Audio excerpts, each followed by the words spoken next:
The Battle of Leyte Gulf, formerly known as the Second Battle of the Philippine Sea, is generally considered to be the largest naval battle of World War II and, by some criteria, possibly the largest naval battle in history. It was fought in waters of the Leyte Gulf, near the Philippine islands of Leyte, Samar and Luzon, from 23 to 26 October 1944, between combined American and Australian forces and the Imperial Japanese Navy. On 20 October, United States troops invaded the island of Leyte as part of a strategy aimed at isolating Japan from the countries it had occupied in Southeast Asia, and in particular depriving its forces and industry of vital oil supplies. The Imperial Japanese Navy mobilized nearly all of its remaining major naval vessels in an attempt to defeat the Allied invasion, but was repulsed by the U.S. Navy's 3rd and 7th Fleets. The IJN failed to achieve its objective, suffered very heavy losses, and never sailed to battle in comparable force thereafter. The majority of its surviving heavy ships, deprived of fuel, remained in their bases for the rest of the Pacific War. The battle consisted of 4 separate engagements between the opposing forces: the Battle of the Sibuyan Sea, the Battle of Surigao Strait, the Battle of Cape Engano and the Battle off Samar, as well as other actions. It was the first battle in which Japanese aircraft carried out organized kamikaze attacks. By the time of the battle, Japan had fewer aircraft than the Allied forces had sea vessels, demonstrating the difference in power of the two sides at this point of the war. Background: the campaigns of August 1942 to early 1944 had driven Japanese forces from many of their island bases in the South and Central Pacific Ocean, while isolating many of their other bases, and in June 1944, a series of American amphibious landings supported by the U.S. Fifth Fleet's fast carrier task force captured most of the Mariana Islands. This offensive breached Japan's strategic inner defense ring and gave the Americans a base from which long-range Boeing B-29 Superfortress bombers could attack the Japanese home islands. The Japanese counterattacked in the Battle of the Philippine Sea. The U.S. Navy destroyed 3 Japanese aircraft carriers and approximately 600 Japanese aircraft, leaving the IJN with virtually no carrier-borne air power or any experienced pilots. For subsequent operations, Admiral Ernest J. King and other members of the Joint Chiefs of Staff favored blockading Japanese forces in the Philippines and attacking Formosa to give the Americans and Australians control of the sea routes between Japan and southern Asia. U.S. Army General Douglas MacArthur championed an invasion of the Philippines, which also lay across the supply lines to Japan. Leaving the Philippines in Japanese hands would be a blow to American prestige and a personal affront to MacArthur, who in 1942 had famously pronounced, "I shall return." The considerable air power the Japanese had amassed in the Philippines was thought too dangerous to bypass by many high-ranking officers outside the Joint Chiefs of Staff, including Admiral Chester Nimitz. However, Nimitz and MacArthur initially had opposing plans, with Nimitz's plan centered on an invasion of Formosa, since that could also cut the supply lines to Southeast Asia. Formosa could also serve as a base for an invasion of mainland China, which MacArthur felt was unnecessary. A meeting between MacArthur, Nimitz, and President Roosevelt helped confirm the Philippines as a strategic target, but had less to do with the final decision to invade the Philippines than is sometimes claimed. Nimitz eventually changed his mind and agreed to MacArthur's plan. It was also estimated that an invasion of Formosa would require about 12 divisions of U.S. Army soldiers and Marines. This was more land power than the Americans could muster in the whole Pacific Ocean area at that time, and the entire Australian army was engaged in the Solomon Islands, on New Guinea, in the Dutch East Indies, and on various other Pacific islands. The invasion of Formosa would require much larger ground forces than were available in the Pacific in late 1944, and would not have been feasible until the defeat of Germany freed the necessary manpower. It was eventually decided that MacArthur's forces would invade the island of Leyte in the central Philippines. Amphibious forces and close naval support would be provided by the 7th Fleet, commanded by Vice Admiral Thomas C. Kinkaid. The 7th Fleet at this time contained units of the U.S. Navy and the Royal Australian Navy. Before the major naval actions in Leyte Gulf had begun, HMAS Australia and US Honolulu were severely damaged by air attacks. During the battle proper, these two cruisers were retiring, escorted by HMAS Warramunga, for repairs at the major Allied base at Manus Island. The U.S. 3rd Fleet, commanded by Admiral William F. Halsey, Jr., with Task Force 38 as its main component, would provide more distant cover and support for the invasion. A fundamental defect in this plan was there would be no single American naval admiral in overall command. Kinkaid and his 7th Fleet fell under MacArthur as Supreme Allied Commander Southwest Pacific, whereas Halsey's 3rd Fleet reported to Nimitz as a CNC Pacific Ocean areas.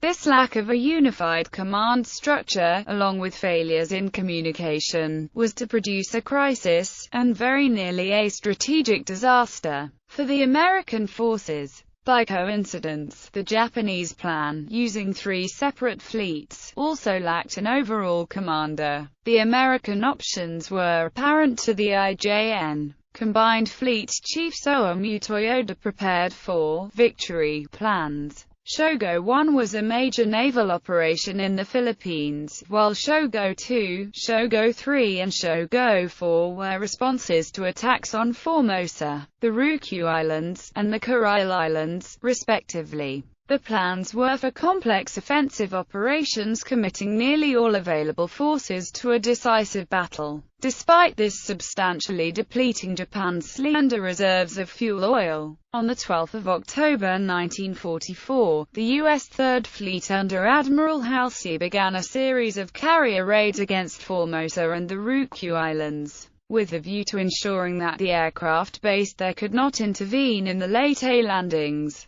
The Japanese command therefore put Shogo 2 into action, launching waves of air attacks against 3rd Fleet's carriers, in what Morrison refers to as a knockdown, drag-out fight between carrier-based and land-based air. The Japanese were routed, losing 600 aircraft in 3 days, almost their entire air strength in the region. Following the American invasion of the Philippines, the Japanese Navy made the transition to Shogo 1. Shogo 1 called for Vice Admiral Jisaburo Ozawa ships, known as the Northern Force, to lure the main American covering forces away from Leyte. Northern Force would be built around several aircraft carriers, but these would have very few aircraft or trained air crew. The carriers would serve as the main bait. As the U.S. covering forces were lured away, 2 other surface forces would advance on Leyte from the west. The Southern Force, under Vice Admirals Shoji Nishimura and Kiyahide Shima, would strike at the landing area via the Surigao Strait.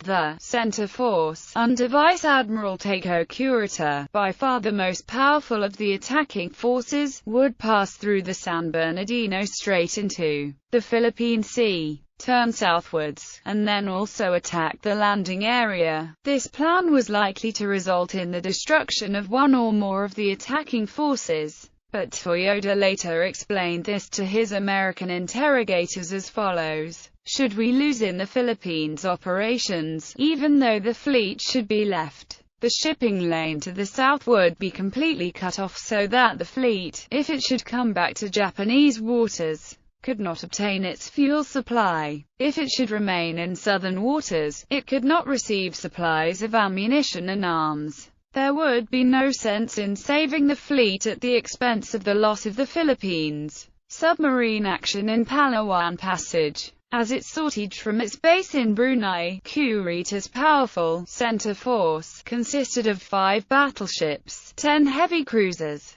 2 light cruisers and 15 destroyers. Kurita's ships passed Palawan Island around midnight on 22–23 October. The American submarines Data and Dace were positioned together on the surface close by. At 0:16 on 23 October, Data's radar detected the Japanese formation at a range of 30,000 yards. Her captain promptly made visual contact. The 2 submarines quickly moved off in pursuit of the ships, while Data made the first of 3 contact reports. At least one of these was picked up by a radio operator on Yamato, but Kurita failed to take appropriate anti-submarine precautions. Data and Dace traveled on the surface at full power for several hours and gained a position ahead of Kurita's formation, with the intention of making a submerged attack at first light. This attack was unusually successful. At 5:24, Data fired a spread of 6 torpedoes, at least 4 of which hit Kurita's flagship, the heavy cruiser Atago. 10 minutes later, Data made 2 hits on Atago's sister ship, Takaro, with another spread of torpedoes. At 5:56, Dace made 4 torpedo hits on the heavy cruiser Maya. Atago and Maya quickly sank. Takao turned back to Brunei, escorted by 2 destroyers, and was followed by the 2 submarines. On 24 October, as the submarines continued to shadow the damaged cruiser, Data ran aground on the Bombay Shoal. All efforts to get her off failed, and she was abandoned. Her entire crew was, however, rescued by Dace.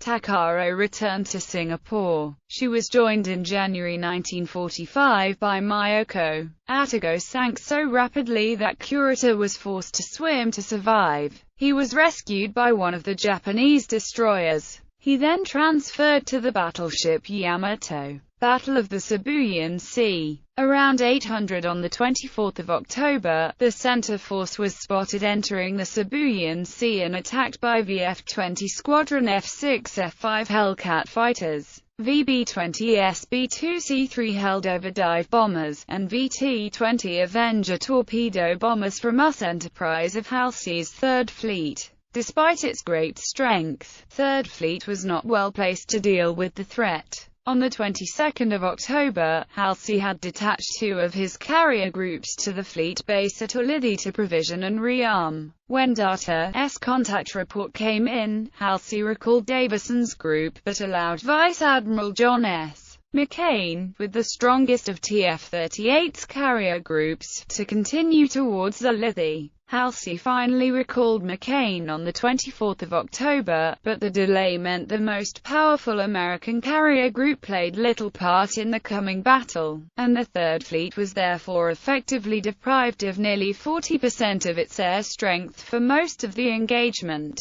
On the morning of 24 October, only 3 groups were available to strike Kurita's force, and the one best positioned to do so, Gerald F.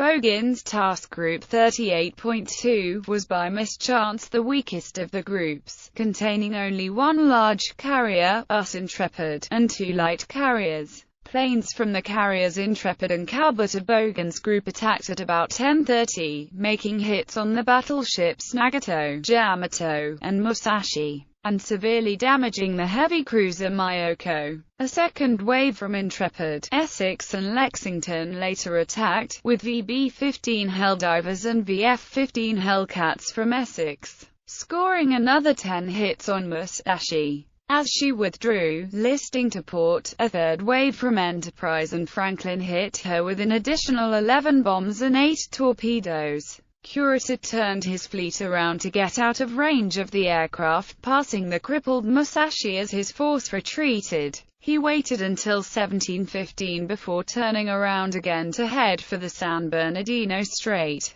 After being struck by at least 17 bombs and 19 torpedoes, Musashi finally capsized and sank at about 19:30. Meanwhile, Vice Admiral Takejiro Onishi had directed 3 waves of aircraft from his 1st Air Fleet based on Luzon against the carriers of Rear Admiral Frederick Sherman's TG-38.3. Each of Onishi's strike waves consisted of some 50 to 60 aircraft. Most of the attacking Japanese planes were intercepted and shot down or driven off by Hellcats of Sherman's Combat Air Patrol, most notably by two fighter sections from Essex led by Commander David McCampbell. However, one Japanese aircraft slipped through the defenses, and at 9:38 hit the light carrier US Princeton with a 551-pound armor-piercing bomb. The resulting explosion caused a severe fire in Princeton's hangar, and her emergency sprinkler system failed to operate. As the fire spread rapidly, a series of secondary explosions followed. The fire was gradually brought under control, but at 15:23 there was an enormous explosion, causing more casualties aboard Princeton, and even heavier casualties, 233 dead and 426 wounded, aboard the light cruiser Birmingham, which was coming back alongside to assist with the firefighting. Birmingham was so badly damaged, she was forced to retire. Another light cruiser and two destroyers were also damaged. All efforts to save Princeton failed, and after the remaining crew were evacuated, she was finally scuttled, torpedoed by the light cruiser Reno. At 1750, of Princeton's crew, 108 men were killed, while 1,361 survivors were rescued by nearby ships. US Princeton was the largest American ship lost during the Battle of Leyte Gulf. In all, U.S. Third Fleet flew 259 sorties, mostly by Hellcats, against Center Force on 24 October. This rate of attack was not nearly sufficient to neutralize the threat from Curita. It contrasts with the 527 sorties flown by Third Fleet against Ozawa's much weaker northern force on the following day. Moreover, a large proportion of the Submarine Sea attack was directed against just one ship, Musashi. This great battleship was sunk. The cruiser Myoko was also crippled, but every other ship in Kurita's force remained battle-worthy and able to advance. As a result of a momentous decision about to be taken by Admiral Halsey, Kurita was able to proceed through the San Bernardino Strait during the night, to make an unexpected and dramatic appearance off the coast of Samar on the following morning. Task Force 34, San Bernardino Strait. After the Japanese southern and center forces had been detected, but before Ozawa's carriers had been located, Halsey and the staff of Third Fleet, aboard the battleship New Jersey, prepared a contingency plan to deal with the threat from Kurita's center force. Their intention was to cover the San Bernardino Strait with a powerful task force of fast battleships supported by two of the Third Fleet's equally swift carrier groups. The battleship force was to be designated Task Force 34 and to consist of 4 battleships, 5 cruisers and 14 destroyers under the command of Vice Admiral Willis A. Lee. Rear Admiral Ralph E. Davison of TG 38.4 was to be in overall command of the supporting carrier groups. At 15:12 on 24 October, Halsey sent an ambiguously worded telegraphic radio message to his subordinate task group commanders, giving details of this contingency plan. BATDIV-7 Miami, Vincennes, Biloxi, DESRON-52 Les Stephen Potter, from TG 38.2 and Washington, Alabama, Wichita, New Orleans, DESDIV-100, Patterson. Bagley from TG 38.4 will be formed as Task Force 34 under Vice Admiral Lee, Commander, Battle Line. TF-34 to engage decisively at long ranges. CTG 38.4 Conduct carriers of TG 38.2 and TG 38.4 clear of surface fighting. Instructions for TG 38.3 and TG 38.1 later. Halsey, OTC in New Jersey. Halsey sent information copies of this message to Admiral Nimitz at Pacific Fleet Headquarters and Admiral King in Washington, but he did not include Admiral Kincaid as an information addressee. The message was picked up by 7th Fleet, anyway, as it was common for admirals to direct radiomen to copy all message traffic they detected, whether intended for them or not. as Halsey intended TF-34 as a contingency to be formed and detached when he ordered it. When he wrote, "will be formed," he meant the future tense, but he neglected to say when TF-34 would be formed, or under what circumstances. This omission led Admiral Kinkaid of 7th Fleet to believe Halsey was speaking in the imperative, not the future tense. So he concluded TF-34 had been formed and would take station off the San Bernardino Strait. Admiral Nimitz, in Pearl Harbor, reached exactly the same conclusion. Halsey did send out a second message at 1710 clarifying his intentions in regard to TF-34. If the enemy sorties TF-34 will be formed when directed by me, T.J. Cutler. Unfortunately, Halsey sent this second message by voice radio, so 7th Fleet did not intercept it, and Halsey did not follow up with a telegraphic message to Nimitz or King. The serious misunderstanding caused by Halsey's ambiguous wording of his first message and his failure to notify Nimitz, King, or Kinkaid of his second clarifying message was to have a profound influence on the subsequent course of the battle.